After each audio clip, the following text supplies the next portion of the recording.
Well, let's start with Purdy, man. Yeah. What do you think the market is going to be like for his contract? Is he getting top dollar, or is he getting more kind of like the average of like the top 5 to 10 guys? Where do you think he kind of comes in at? Well, I think he's going to get paid a lot of money, right? That's first and foremost, right? He's going to get the bag. The Brinks truck is going to back up, like Richard Sherman said, and it's going to go beep beep. And he's going to drop off a pile of money on his front steps. So he's going to get paid.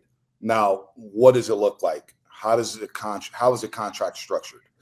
I'll go back to Jimmy Garoppolo, where his contract was structured in a way to where the 49ers had an opt-out. What was it? Every April or whatnot. There was a specific date. I don't remember it, but they had an opt-out to where they could get out of the deal and go search for another quarterback. I think we may see something similar, if I'm not mistaken, with Parag Marate, where it may be a 2 to 3 year deal. It may be a 5-year deal, but it may be opt-outs after the second year of the contract. So what does the signing bonus look like? And what is it per money? What is the annual average? Is it going to be 50 million, 55 million? Is it going to be front loaded with a bunch of salary cap, or are they going to structure it in a way to where they can still make moves in the future? That I don't know. I know he's going to get paid a lot of money. And what's the alternative, right? You want to go to Sam Darnold?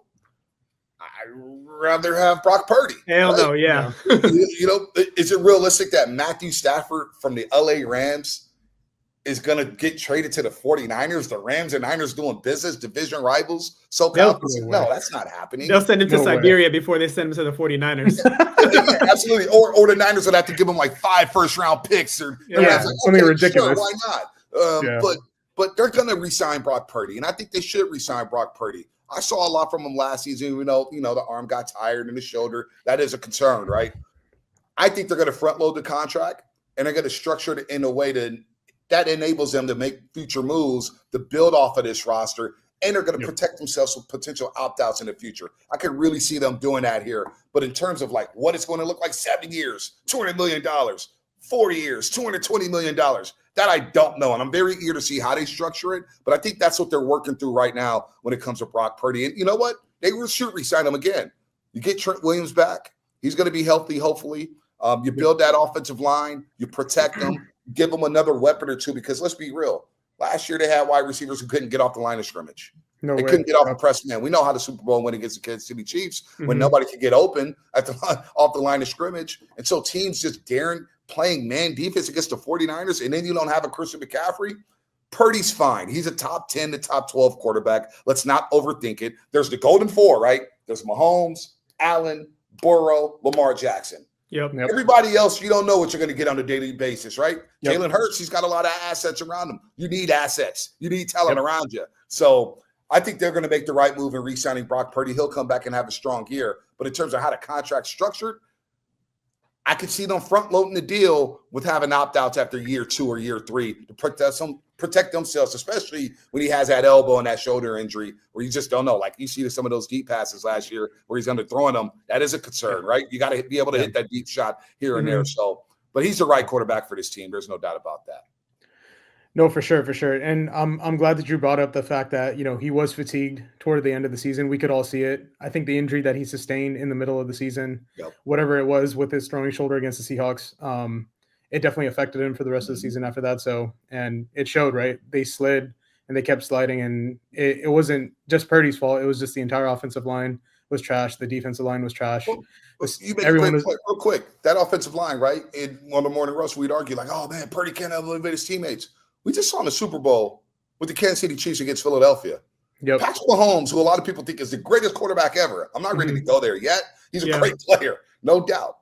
He could do nothing because his offensive line could not protect him. The great Patrick Mahomes in 2 Super Bowl losses, when his protection breaks down, he looks mortal. He looks just like any other quarterback who doesn't get protection there. And one thing, too, when I think about the season last year, other than Buffalo, Green Bay, they had Brandon Allen playing. I get it. You get blown out.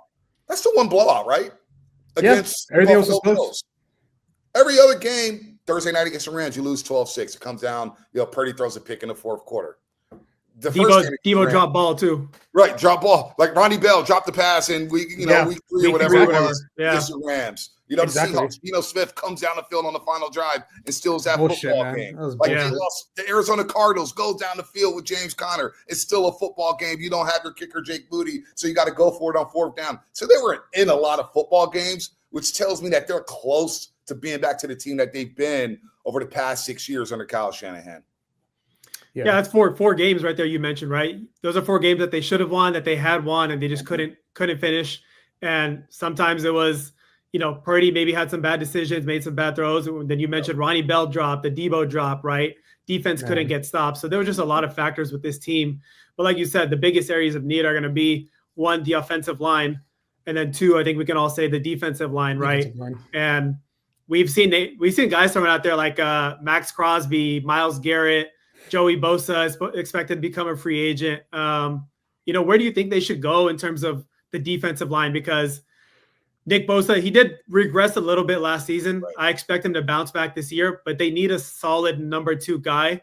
Yeah. Leonard Floyd flashed that a little bit toward the end of the season, but we need a consistent number 2 pass rusher next to Bosa. Or could you look at that Eagles front, man, on the defensive side? Yeah. They got dogs, man. They were rushing 4 the whole game against the Chiefs, and they got to him so many times. Man, it's just like 2019, right? With the 49ers, where they rushed 4 the whole time. They had a great defense. Yep. D Ford was healthy that year for the most part. DeForest Buckner, Armstead in the middle, Nick Bosa. Boom, you're rushing 4. You don't have to blitz. They should have won the game. You're leading 20-10 with 7 minutes left in the Super Bowl. Philadelphia, you make a great point, Sandy. Rushing 4 the entire game, not blitzing. That is so beneficial to the secondary. All of a sudden, the secondary can cover. The linebackers can roam the middle of the field, sideline to sideline. Your defense is going to be so much better. And Vic Fangio being a defensive coordinator, remember when he was a D coordinator with the 49ers, and they had Olin Smith and Ahmed Brooks and Sapuaga in the middle, and they had Ray McDonald. They did not need to blitz that season, and they were dominant. They were dominant. So, yes, they need to fix the defensive line, and that's one thing this regime hasn't done well is draft defensive linemen. Let's face it. Nick Bosa was a slam dunk. You could have gone Nick Bosa, Quentin Williams, and you would have been fine. Yeah. But they whipped on Ken Law, right? They did draft DJ Jones in the middle round. DJ Jones was good, but they've had to make a lot of trades. And even those haven't worked out. Randy Gregory, Chase Young, he worked for a little bit, right? Yeah. Martin Key was okay for the 49ers, but they've got to get it right inside. They whipped in free agency on Javon Hargrave. It was a massive whiff. Yeah. Massive. Incredibly. And in the scheme, I'm not a big fan of the wide 9 because if you don't have a speed rusher opposite of Nick Bosa, it's going to take very long to get to the quarterback. You got Nick Bosa, who's a power rusher. He's lined up so far outside the tackle. It takes him about 4 seconds to get to the quarterback, and the quarterbacks are getting the ball out these days in 2.5 seconds or less. Yeah. So I would like to see a scheme change, but you're right. They need to invest in that defensive line. They need rushers. They need pass rushers so bad up front. So they've had to work on the trenches. And I think Philadelphia laid the blueprint out.